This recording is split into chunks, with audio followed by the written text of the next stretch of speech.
저는 60년대에 지금의 초등학교, 그때는 국민학교라고 했습니다. 국민학교를 다녔습니다. 그때 라디오나 혹은 흑백 TV를 통해서 들었던 노래 중에 지금도 많은 곡들의 그 멜로디가 남아 있습니다. 그 건전가요 중에 하나인 창문을 열면이라는 노래가 있었습니다. 이 시스터즈가 불렀죠. 시작이 이렇게 됩니다. 아마 멜로디를 들으시면 그 노래 나도 알아.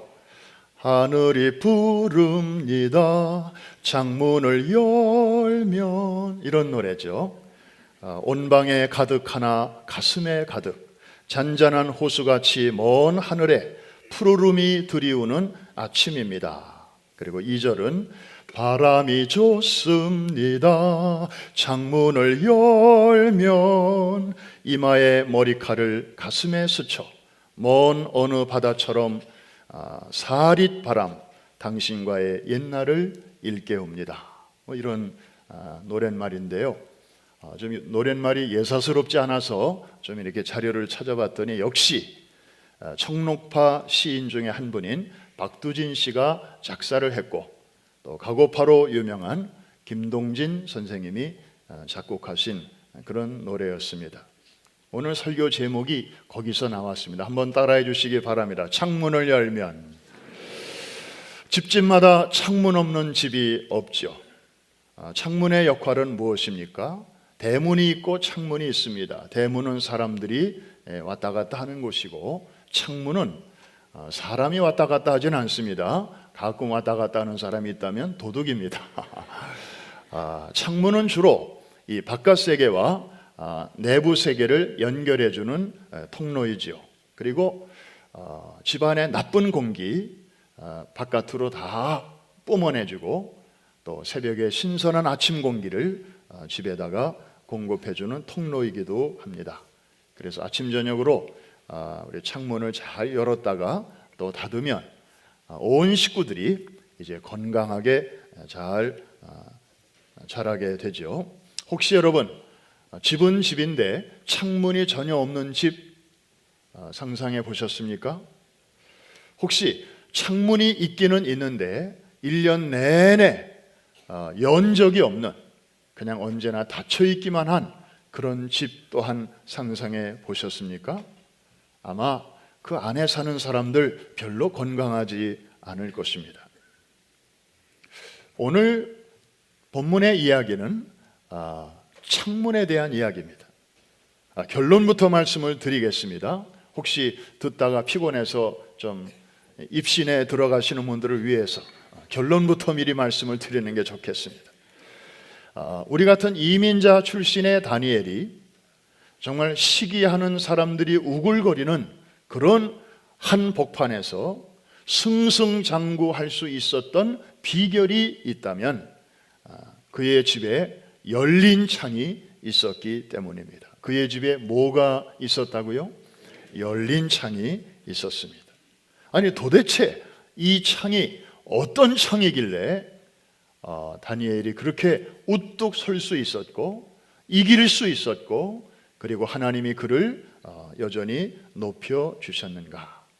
오늘 잘 들으시면 아마 여러분들의 인생에 영원히 잊혀지지 않는, 그리고 놀라운 영적인 그 원리와 비결을 발견하시게 될 것입니다.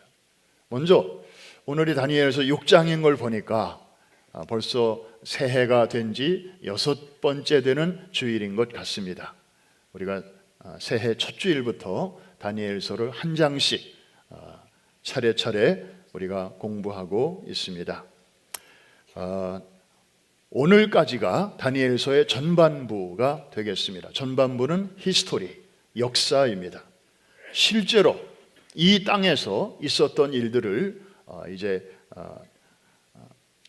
신앙의 시각으로 기술한 것이죠. 그리고 7장부터는 이제 비전, 영적인 환상 쪽으로 들어가게 됩니다. 일반인들은 잘 이해하기 어려운 이제 그런 내용으로 넘어가게 되죠. 다니엘을 죽이려는 음모가 이제 진행되고 있습니다. 우리는 지난 시간 다니엘서 5장을 통해서 벨사살 왕을 끝으로 바벨론 제국이 무너지는 그 장면을 보았습니다. 그리고 메데 페르시아 연합 제국이 시작되었습니다. 정금으로 된 머리 시대가 가고 이제 가슴과 양팔, 은으로 된 이 가슴과 양팔 시대, 곧 메데와 페르시아 제국 시대가 시작이 된 것입니다.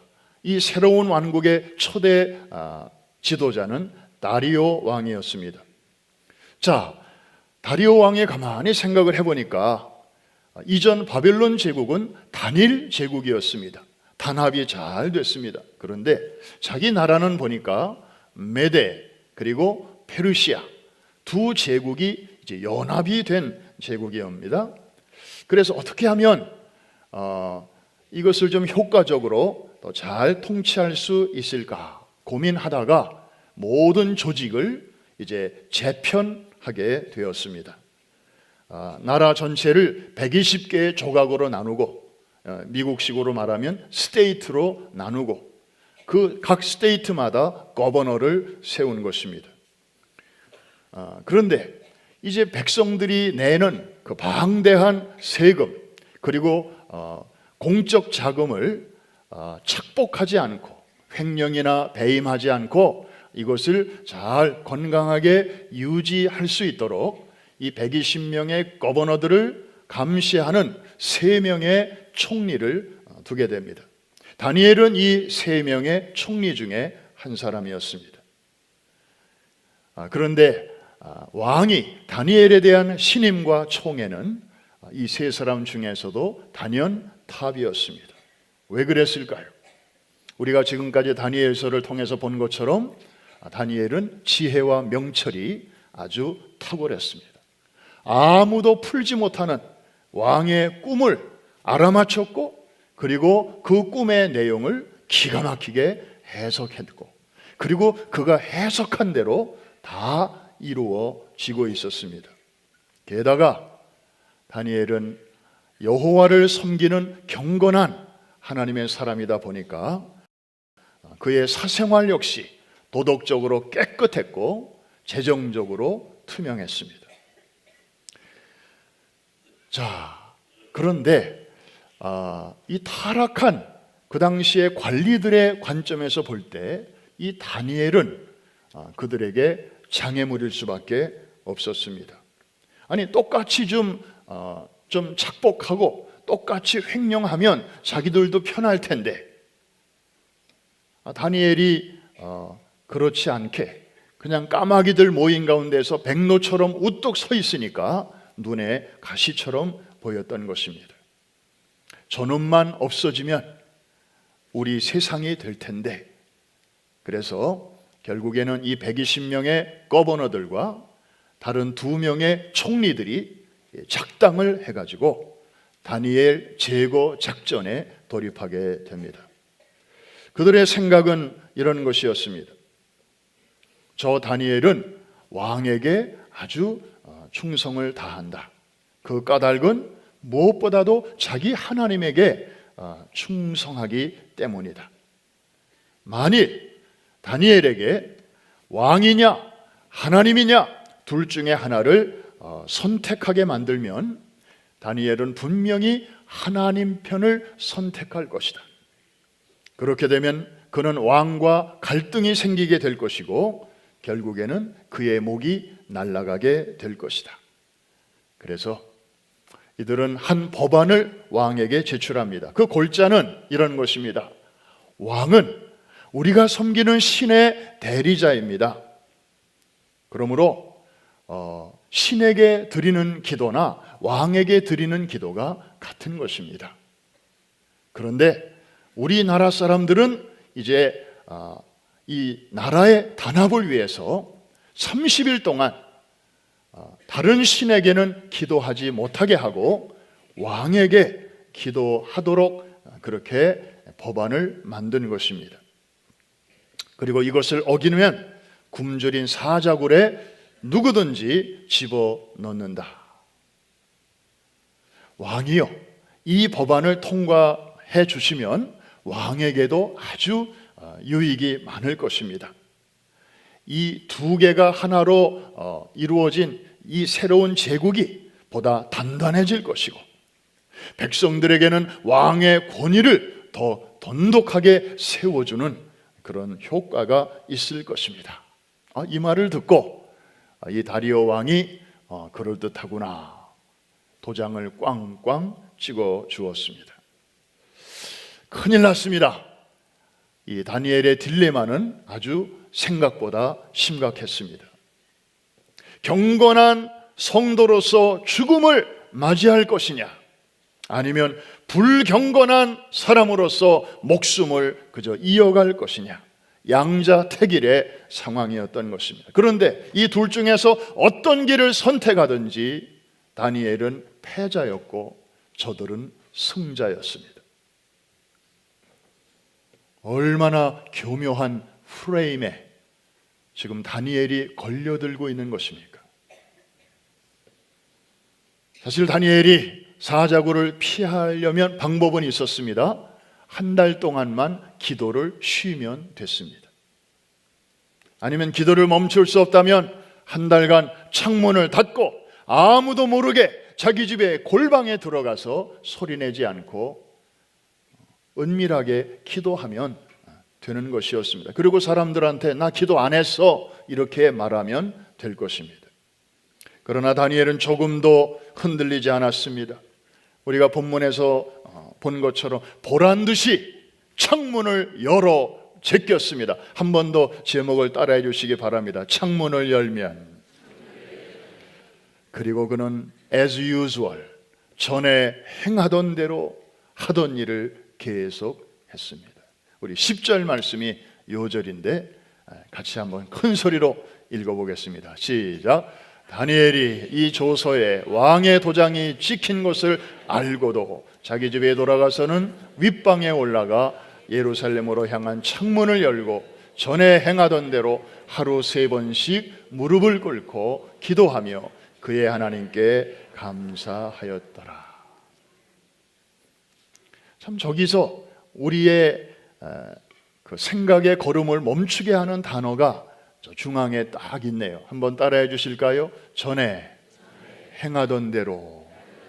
그러니까 이 법령이 선포되기 전이나 선포된 후에나 변함이 없다는 것입니다. 지금 상황이 어떻다는 것을 알고도 변함이 없었다는 것입니다. 도대체 다니엘이 열었던 창문은 과연 어떤 창문이었을까? 이제 우리가 알아야 할 부분입니다. 첫째로 그 창문은 기도의 창문이었습니다. 무슨 창문이었다고요? 기도의 창문이었습니다. 다니엘은 기도의 사람이었습니다. 말씀의 사람이기도 했지만 무엇보다도 기도의 사람이었습니다. 사실 다니엘만 기도했던 것은 아니죠. 그 당시 경건한 유대인들은 성전이 지어졌을 때 그들은 하루에 3번씩 성전에 와서 기도했던 사람들입니다. 시편 55편 17절에 그 유대인들의 기도 습관이 시적으로 잘 표현되어 있는데 같이 한번 읽어볼까요?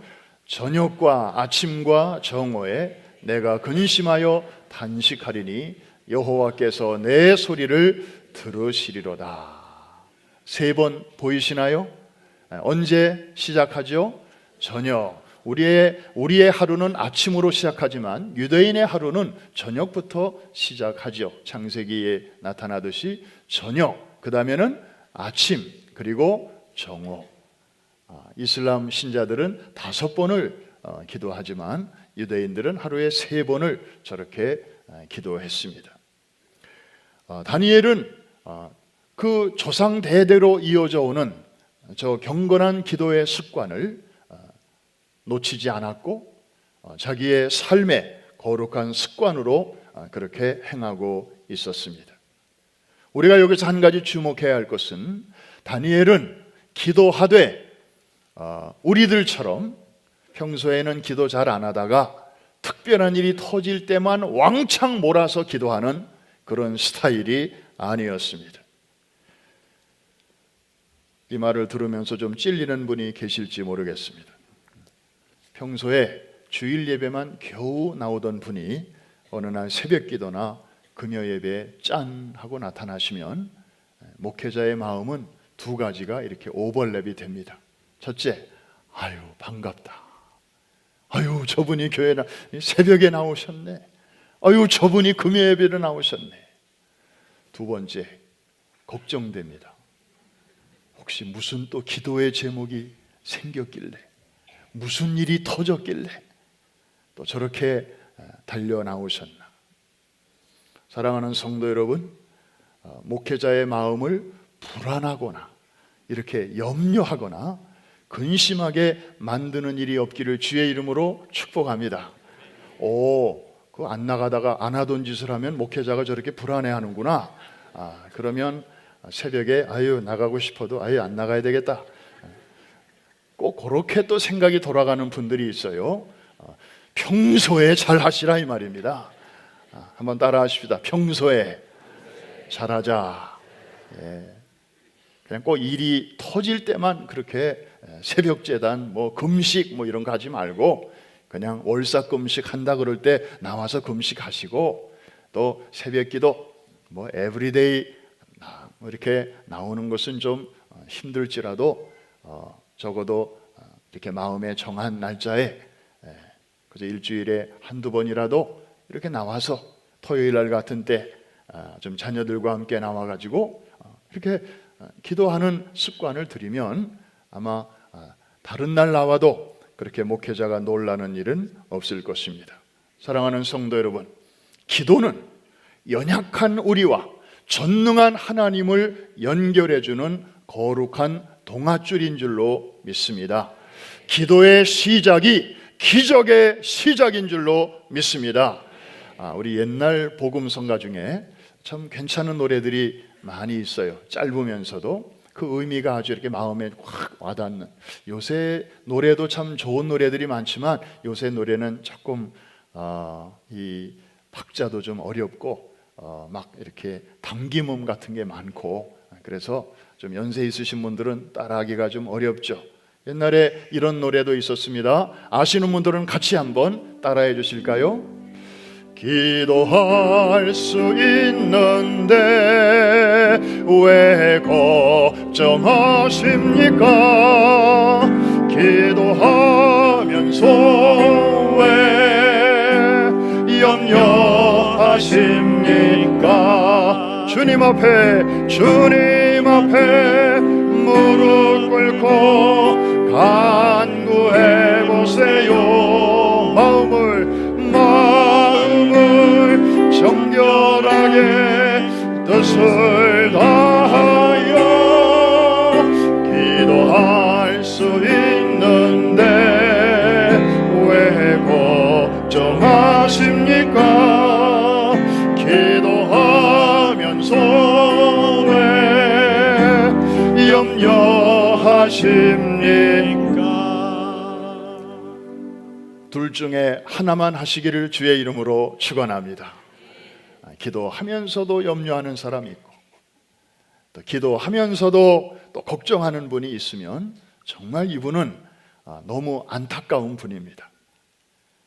그냥 둘 중에 한 가지만 하시는 게 우리에게 얼마나 좋은지 모릅니다. 집집마다 기도의 창문을 열 때 염려의 나쁜 공기, 근심의 아주 안 좋은 공기, 불안, 낙심의 나쁜 공기는 그 창문을 통하여 바깥으로 내쫓기게 될 줄로 믿습니다. 아울러 기도의 창문을 우리가 열 때에 소망의 공기, 위로의 공기, 용기와 능력의 공기가 위로부터 그 신선한 영적 바람이 우리의 심령과 가정에 그 창문을 통하여 들어오는 줄로 믿습니다. 규칙적인 이 서큘레이션, 에어 서큘레이션을 통해서 우리의 영과 혼과 몸이 흠이 없게 건강하게 잘 보존될 줄로 믿습니다. 이 은혜가 사랑하는 여러분 모두에게 있기를 주의 이름으로 축복합니다. 이 기도의 창문이 다니엘의 집에는 열려 있었어요. 이게 승리의 비결이었습니다. 그런데 이 창문은 또 하나의 의미가 있었습니다. 말씀의 창문이기도 했습니다.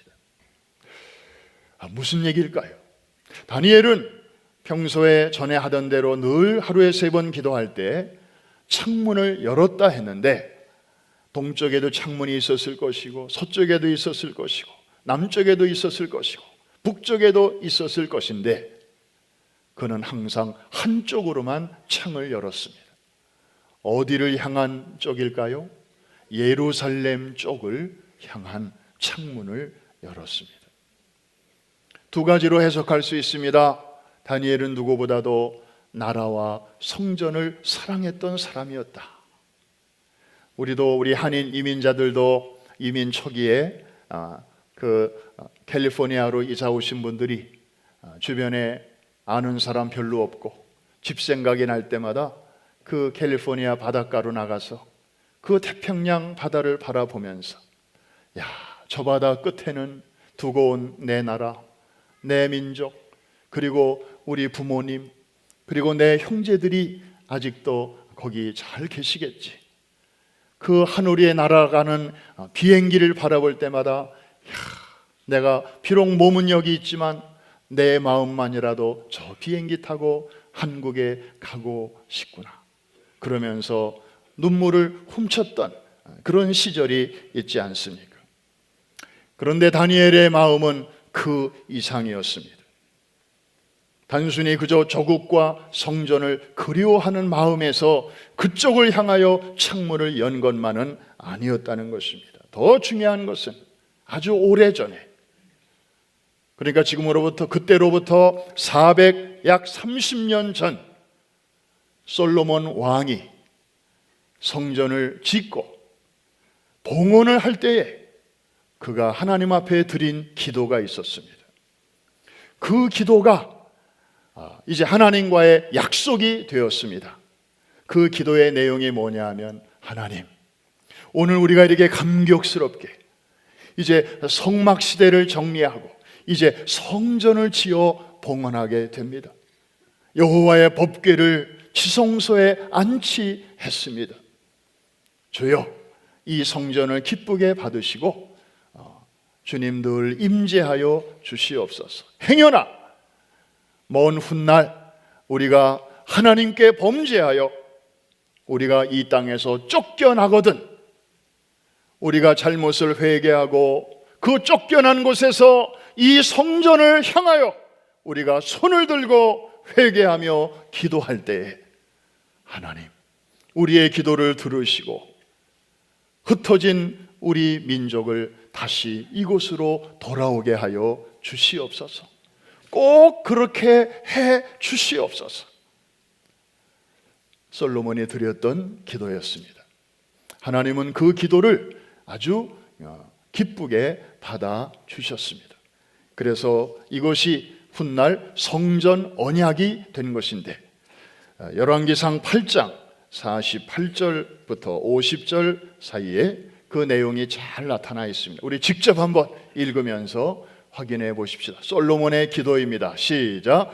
자기를 사로잡아간 적국의 땅에서 온 마음과 온 뜻으로 주께 돌아와서 주께서 그들의 조상들에게 주신 땅, 곧 주께서 택하신 성읍과 내가 주의 이름을 위하여 건축한 성전이 있는 쪽을 향하여 주께 기도하거든 주는 계신 곳 하늘에서 그들의 기도를 간구를 들으시고 그들의 일을 돌아보시며 주께 범죄한 백성을 용서하시며 주께 범한 그 모든 허물을 사하시고 그들을 사로잡아간 자 앞에서 그들로 불쌍히 여김을 얻게 하사 그 사람들로 그들을 불쌍히 여기게 하옵소서. 할렐루야. 다니엘은 놀랍게도 저 때의 저 언약을 기억하고 있었습니다. 430년 전에 맺어진 그 언약을 요즘처럼 성경도 보급이 제대로 되지 않았던 때에 그저 구전으로 하나님의 말씀을 들었던 그런 시대에, 그리고 지금 포로로 끌려와서 세상 말로 운 좋게 다니엘은 이렇게 주류 사회 속으로 들어가서 정말 부족한 것 없이 넉넉하게 살 수 있는 그런 상황 속에서도 다니엘은 그의 아버지로부터, 그의 할아버지로부터, 그의 믿음의 선배들로부터 전해 들었던 그 약속, 프라미스, 이것을 마음에 간직하고 있었던 것입니다. 여러분, 좀 우리 이렇게 찔리는 거 없습니까? 오늘날 사실 집집마다 성경책 한두 권씩 없는 집이 없습니다. 아니, 번역본도 너무 많이 나와서 어느 집은 막 5권, 6권씩 있습니다. 그런데 정작 우리의 마음에 하나님의 언약, 말씀이 정말 우리 안에 그만큼 풍성히 거하는가? 성경책은 많지만 약속은 우리 안에 빈약한 그런 성도들이 얼마나 많이 있습니까? 최소한의 지식을 가지고 최대한으로 하나님을 섬겼던 그런 신앙의 선배들의 모습 속에서 오늘날과 같이 최대의 여건 속에서도 겨우 뽑기도 최소한으로 하나님을 섬기는 게 아닌가, 너무 참 죄송한 생각이 들 때가 많습니다. 다니엘은 말씀의 창문을 열었습니다. 그 말씀을 의지하고 그쪽으로 연 것입니다. 하나님이 기뻐하셨습니다. 나중에 우리가 아는 사실이지만 그 약속대로 하나님은 어김없이 지키셨습니다. 70년 만에 이제 곧 등장할 페르시아의 고레스 왕을 통해서 저들을 이제 너의 나라로 돌아가도 좋다라는 귀한 영을 내리게 되죠. 자, 기도의 창문과 함께 다니엘의 집에는 말씀의 창문이 열려 있었습니다. 이 은혜가 여러분의 가정에도 있게 되기를 주의 이름으로 축복합니다. 마지막 또 하나의 창문이 있다면 그것은 감사의 창문이었습니다. 여러분, 지금 다니엘은요, 비록 지위는 높았지만 지금 상황은 아주 위험합니다. 감시당하고 있습니다. 왕이 전국에 발표한 이 법령은 사실 다니엘 한 사람을 겨냥한 것이었습니다. 아까 말씀드린 대로 정말 빠져나오기 어려운 프레임에 다니엘은 지금 걸려들고 있는 것입니다. Either way, 이 길을 선택하든지 저 길을 선택하든지 다니엘은 패자가 될 수밖에 없는 그런 교묘한 프레임이었습니다.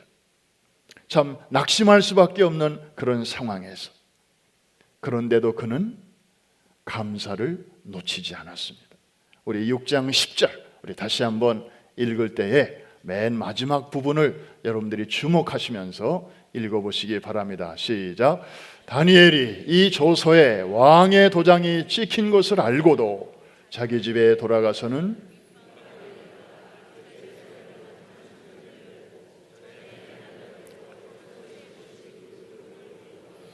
그의 하나님께 뭐 하였다고요? 감사할 만한 지금 상황입니까? 지금 목숨이 간당간당하는 상황입니다.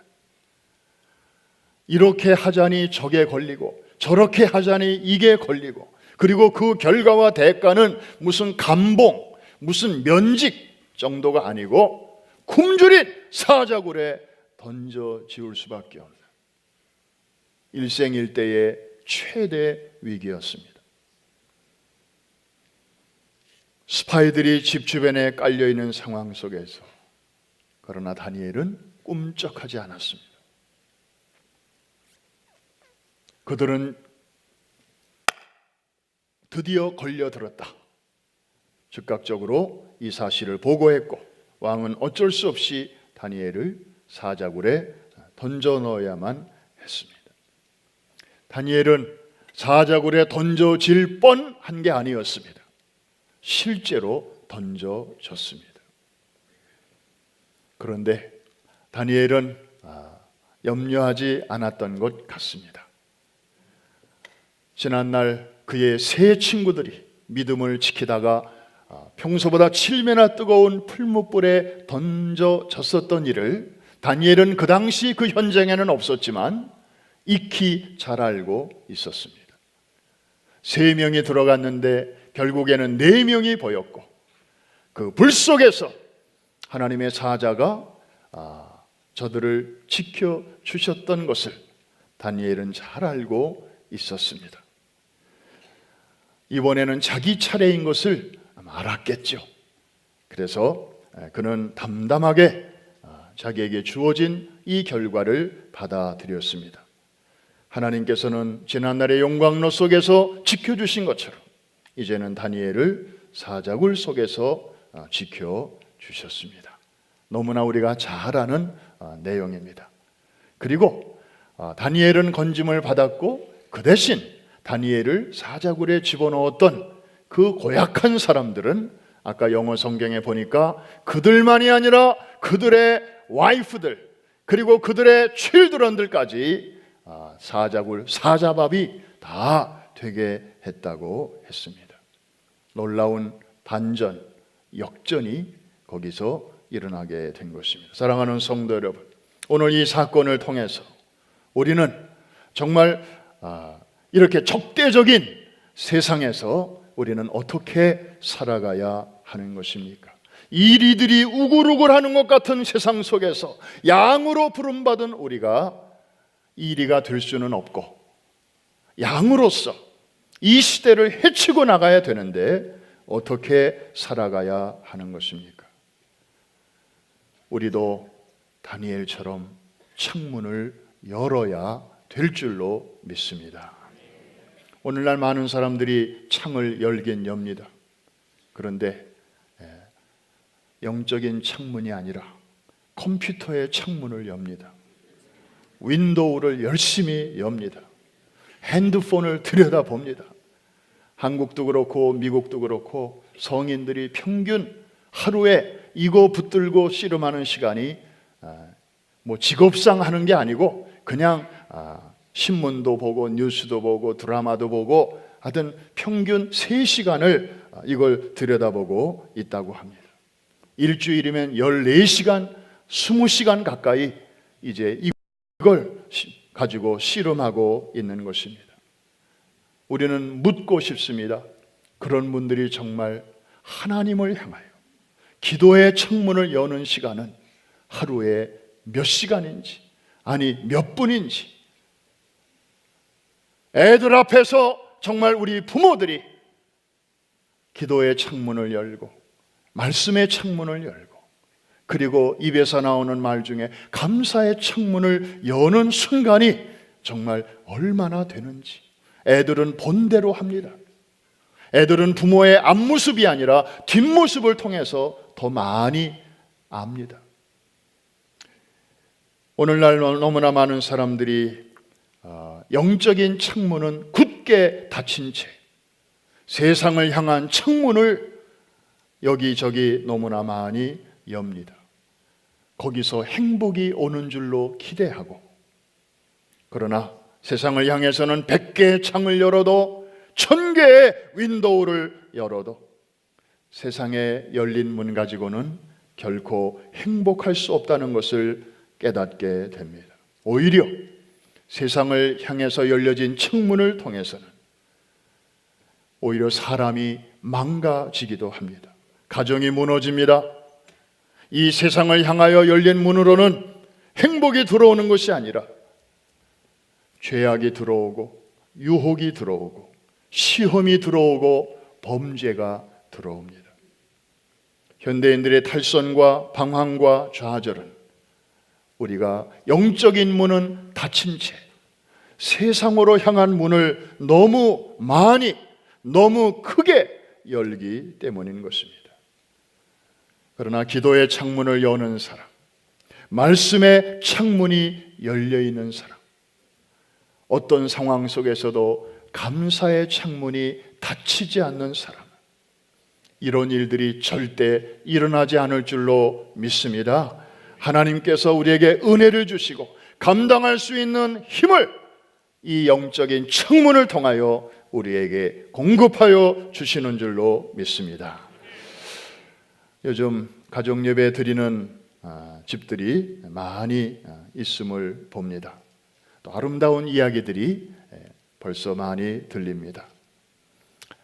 사실 아빠는 피곤해서 좀 빨리 자고 싶은데 애들이 가족 예배 드리자고 쫄라대면 그 애들의 성화에 못 이겨서 그냥 잠깐 졸다가도 또 일어나서 예배를 드린다는 것입니다.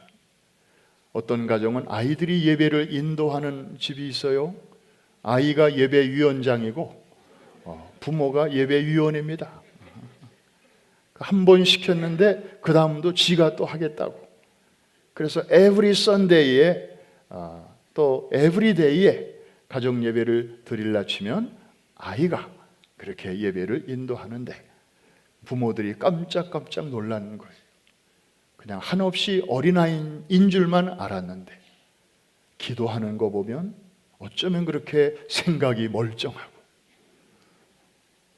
그리고 정말 제가 우리 아이 맞나 싶을 정도로, 맞아요, 그 아이는 여러분의 아이가 아니에요. 여러분의 소유가 아니에요. 하나님께서 여러분을 통하여 세상에, 여러분의 가정에 맡겨주신 하나님의 소유고, 우리 부모는 청지기인 줄로 믿습니다. 아이들이 커가는 모습을 보면서 우리는 그것을 느끼게 됩니다. 가족 예배 드리면서 막혔던 가족끼리의 소통의 문이 열리고 감사의 문이 열립니다. 우리 이제 주일 대예배도 우리가 하나님의 임재를 경험하는 그런 아주 아름다운 시간이지만, 가정에서 드리는 그 예배, 작지만 하나님의 또 다른 그 은혜를 우리가 만지고 맛볼 수 있는 또 다른 하나님과의 스킨십, 복된 시간이지요. 그러는 사이에 여러분의 가정에서는 우리 시대의 다니엘들이, 우리 시대의 에스더들이 무럭무럭 자라게 되는 것입니다. 위쪽으로 난 창문을 여는 사람은 세상의 창문도 하나님이 열어주십니다. 하나님이 다니엘을 높여주셨듯이, 여러분, 다니엘은 정말 대단한 하나님의 은총을 받은 사람이었어요. 제국이 하나 무너지고 다음 제국이 들어서도록 다니엘의 위치는 변동이 없었다니까요. 미국도 그렇고 한국도 그렇고 대통령 한 사람 바뀌면 캐비넷, 장관, 고위 공무원들 다 바뀌더라고요. 다 자기 사람들로 체인지하고요. 그리고 정책도 다 바뀌어요. 국민들만 정신없어요. 그런데 다니엘은 어떻게 된 영문인지, 바벨론의 느부갓네살 왕 때도 높은 위치에 있었고, 마지막 왕 벨사살 때도 있었고, 그리고 제국이 바뀌어서 메데 페르시아 제국의 초대왕 다리오 왕 때도 이렇게 총애를 받았고, 오늘 본문 마지막 절에 보니까 페르시아의 고레스 왕 때까지도 다니엘의 영향력이 있었다. 그러니까 두 제국 네 왕에 걸치면서까지 하나님이 다니엘의 위치가 견고하게 하셨습니다. 할렐루야! 이것은 하나님만이 하실 수 있는 일이에요. 끝까지 하나님 편에 서는 자들에게 베푸시는 하나님의 놀라운 약속과 보장이요 축복인 줄로 믿습니다. 하나님은 오늘도 우리의 도움이 되십니다. 그 어마어마한 음모 속에서도 다니엘을 지켜주셨듯이 하나님은 오늘도 기도하는 사람을 지켜주십니다. 말씀을 붙드는 사람을 실망시키지 아니하십니다. 어떤 상황 속에서도 감사의 조건을 놓치지 않는 사람들을 하나님은 높여 주십니다. 이 은혜가 오늘 여러분 모두에게와 여러분의 자녀 손들에게까지 임하게 되기를 주의 이름으로 축복합니다.